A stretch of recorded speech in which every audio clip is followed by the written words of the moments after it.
Hey everybody, I think this may be the last single piece review where I review a single piece in a video for 2024. What a good one to end on though. This is a dusty mat. Sorry about that.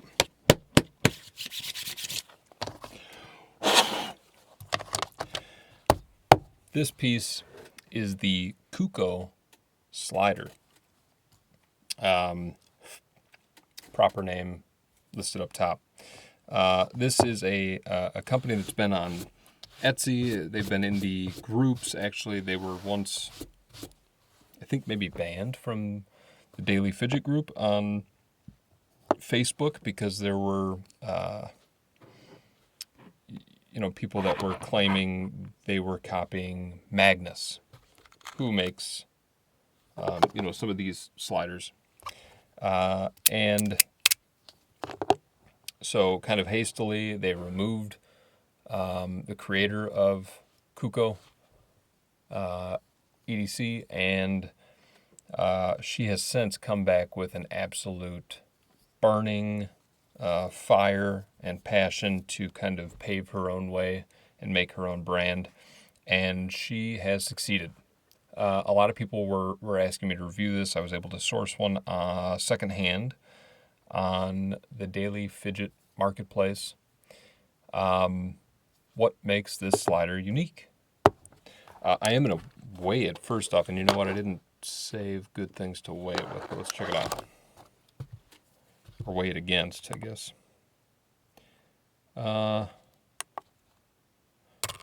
See, the Arc Mini Frag is 48.7. Of course, it's got Teflon plates, the Skelly Vert. Hold on a second. Let's take out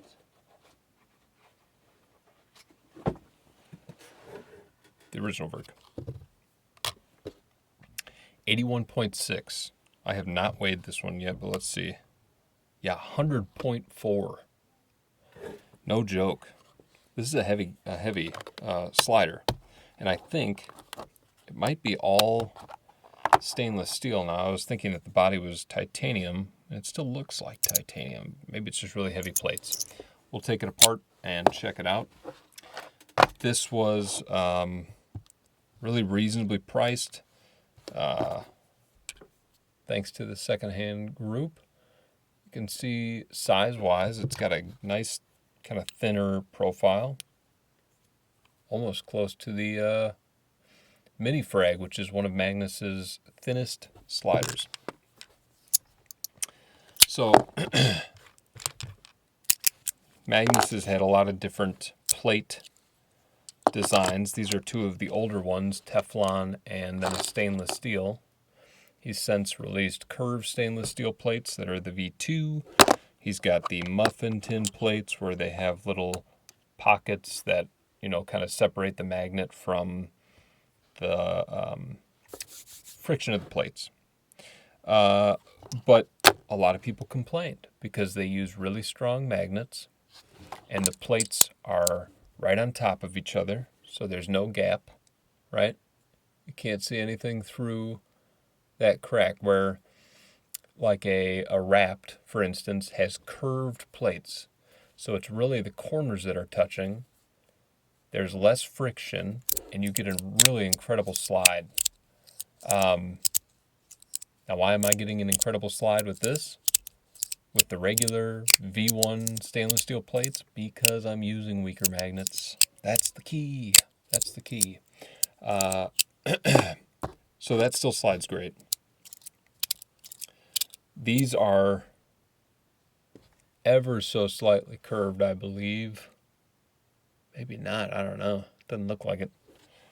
Let me look up. Oh, yeah. Yeah, they are. You can't see it because I don't have a light shining behind it, but you can see just a little light coming right through the middle. So he's made improvements. Now, a lot of people called that copying because, Modus Works made the Wrapped and it had curved plates. Now Magnus is doing curved plates. Is it, copying? No. Because Modusworks was just the first guy to find out that less surface touching, less surface means less friction, which means better sliding. Now, what's cool is Kuko didn't say, oh, okay, curved plates, got to do curved plates. She went a completely different direction and actually created this X pattern plate that has a very unique sound and feel, where the only tension or the only friction is along these thin lines here in the shape of an X. And then there's a kind of machined pattern in those inlays, but those inlays never touch. You still get the magnet strength from one side to the other because they're close enough, but the only thing that's sliding on is right around the edge and that X.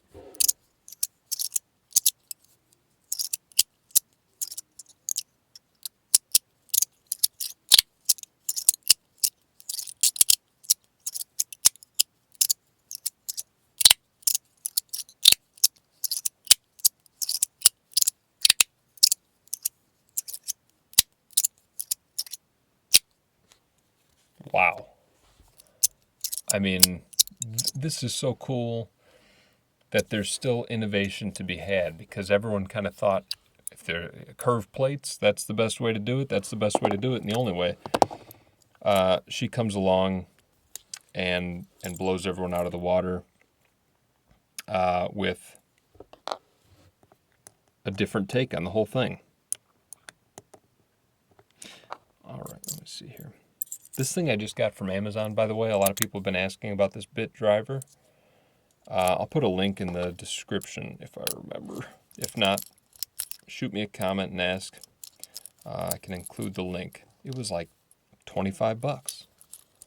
Perfect size, keeps your bits that you need in there. So anyway, this plate design is phenomenal. Very cool.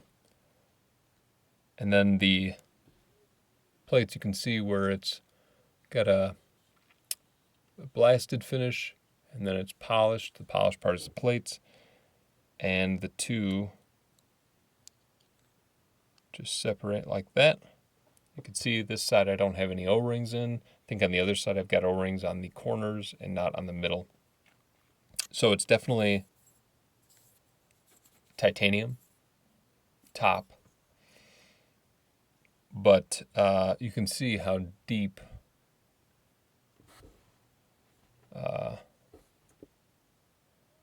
that goes. So the machining is, you've got some kind of heavy stainless steel plates here. Yeah, that goes pretty deep. You could put a magnet in the middle, though. That'd be kind of sweet, kind of a different vibe. I might have to try that out. So, what the hell? And so it looks like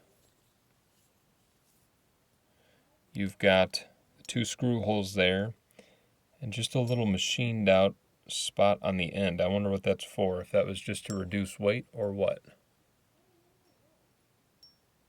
But that's ultimately where a lot of the weight is coming from. It's the same thing with the Boo Boo Boy by Fidget Boy.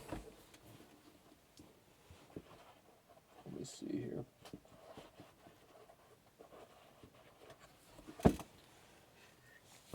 This is an aluminum bodied slider. And let's check the weight on that. I bet it's 95.5. Yeah, so some of these creators that are, I don't want to say like new to the game or anything like that, but they maybe don't have the technology or machining abilities that some of the larger creators like Magnus might have, is you get usually like a heavier plate, and that's not a bad thing. I want to state that right here and right now, because these are great, but these are also phenomenal. I use this on a regular basis, carry it regularly, and one of my favorites to use while watching a movie. And now I have the Kuko kind of joining that same feeling. Oh, I got to put the screws back on this. That would be cool. Where it's this kind of heavier slider, so you use a little heavier or a little heavier duty magnets, but it feels great. Looks great, sounds great. The X plate is, I think, kind of a revolution because you can do so much with that. You know, different designs where the friction is reduced by surface. Jesus, Kyle, what are you trying to say? You know what? You guys know what I'm trying to say. Surface tension, or the amount of surface area that touches each other, is reduced. And it makes for a killer slider. You could do all sorts of designs, get different sounds. I'm excited by it, and I will be keeping an eye on Kuko, and hopefully picking up another slider. Great piece. Thank you, guys.